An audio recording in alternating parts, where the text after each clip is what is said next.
میں قرآن پاک کو اتارا گیا، نازل کیا گیا۔ مطلب یہ ہے کہ قرآن پاک جو نازل ہوا وہ ماہ رمضان میں نازل ہوا۔ یوں تو قرآن پاک 23 سال کی مدت میں نازل ہوا، کچھ مکے میں اور کچھ مدینہ شریف میں۔ یعنی آقا کریم نے جب نبی ہونے کا اعلان کیا تو جب سے قرآن پاک کا نزول ہوا اور جب تک مکے میں رہے تو قرآن پاک نازل ہوتا رہا، تو جتنا قرآن پاک یا جو صورتیں مکے میں نازل ہوئیں وہ صورتیں مکی کہلاتی ہیں۔ اور پھر جب آقا کریم ہجرت کر گئے مکے سے کفار و مشرکین کے ستانے کی وجہ سے، ظلم و زیادتی کرنے کی وجہ سے، تو پھر جو قرآن پاک یا جو صورتیں نازل ہوئیں مدینہ شریف میں جا کے وہ مدنی کہلاتی ہیں۔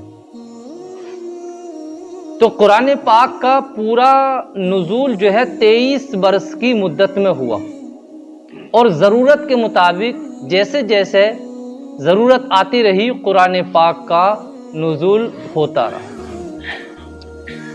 قرآن پاک کا نزول ہمارے لیے باعث برکت اور باعث خیر ہے۔ قرآن کی ایک دوسری آیت میں اللہ نے فرمایا کہ قرآن میں تمہارے رب نے تمہارے لیے نصیحت رکھی ہے اور ہدایت رکھی ہے اور اپنی رحمت رکھی ہے۔ نصیحت بھی ہے، ہدایت بھی ہے اور رحمت بھی ہے۔ یقیناً قرآن پاک اگر ہم صحیح معنی میں اپنے دل سے لگا لیں اور اس کی عظمتوں کو سمجھ لیں تو پھر کیا ٹھکانا۔ قرآن کے ساتھ ساتھ عالم قرآن، قاری قرآن، حافظ قرآن یا قرآن کا پڑھنے والا، اس کا مقام اور مرتبہ بھی بہت بڑا ہے۔ حدیث شریف میں آتا ہے خیرکم من تعلم القرآن وعلمہ ما لم تعلم، تم میں بہترین انسان وہ ہے جو قرآن کو سیکھتا ہے اور قرآن کو سکھاتا ہے۔ یعنی حضور نے اس انسان کے بارے میں کہا کہ سب سے بہترین انسان وہ، اور آقا کریم نے فرمایا الماہر بالقرآن مع السفرۃ الکرام البررۃ، کہ عالم قرآن کو قیامت کے دن معزز فرشتوں کے ساتھ اٹھایا جائے گا۔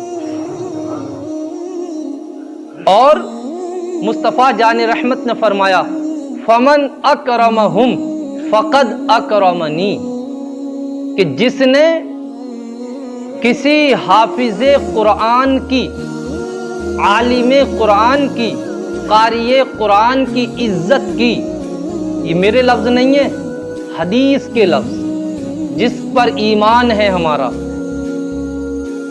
جس نے کسی حافظ قرآن، عالم قرآن، قاری قرآن کی عزت کی، حضور نے فرمایا اس نے میری عزت کی، اس نے میری عزت کی۔ اور جس نے کسی عالم دین کی، کسی قاری قرآن کی، کسی حافظ قرآن کی، اس اعتبار سے کہ یہ عالم دین ہے یا حافظ قرآن ہے، اس اعتبار سے اگر اس نے اس کی توہین کی تو اس کا ایمان ہی ختم ہو جائے گا۔ حافظ قرآن جب قیامت کا دن آئے گا،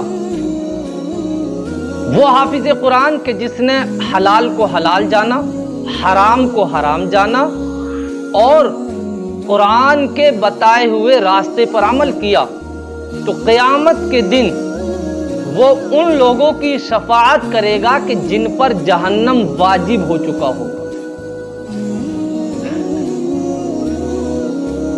اور قرآن پاک کی برکتیں کیا ہیں؟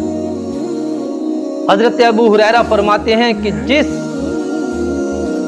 کہ آقا کریم نے فرمایا کہ اپنے گھروں کو قبرستان نہ بناؤ۔ کیا مطلب؟ کہ شیطان وہاں سے بھاگ جاتا ہے جہاں قرآن پاک کی تلاوت ہوتی ہے۔ قرآن پاک کے پڑھنے سے، قرآن پاک کے سننے سے انسان کے دل میں جو گناہوں کی زنگ لگ جاتی ہے، انسان کے دل میں جو گناہوں کی آلودگی بیٹھ جاتی ہے، قرآن کی تلاوت کی برکت سے وہ گناہوں کی آلودگی ختم ہو جاتی ہے اور انسان اللہ کا بندہ بن جاتا ہے۔ یقیناً دیکھو تو صحیح،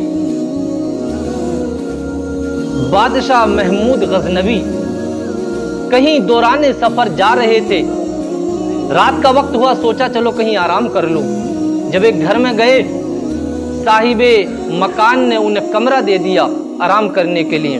جب لیٹے آرام کرنے کے لیے تو دیکھا کہ طاق میں قرآن پاک رکھا ہے۔ سوچا یار میں اسی کمرے میں آرام کروں گا تو بے ادبی ہو جائے گی، قرآن دوسرے کمرے میں رکھ لیے اٹھا کے۔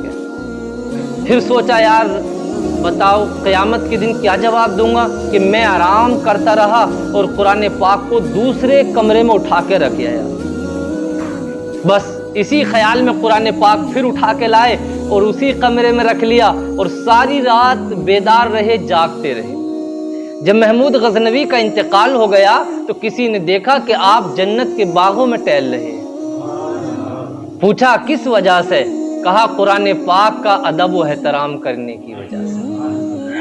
تو قرآن کا ادب و احترام اور اس کی تلاوت تمہیں دنیا میں بھی فائدہ دے گی اور تمہارے ساتھ تمہاری قبر میں بھی فائدہ دے گی۔ دو باتیں سنیے اور بات مکمل۔ حضرت علامہ یافی رحمت اللہ علیہ کہتے ہیں کہ میری ملک یمن میں کسی کام سے حاضری ہوئی، میں نے دیکھا کہ ایک جنازہ تیار ہے۔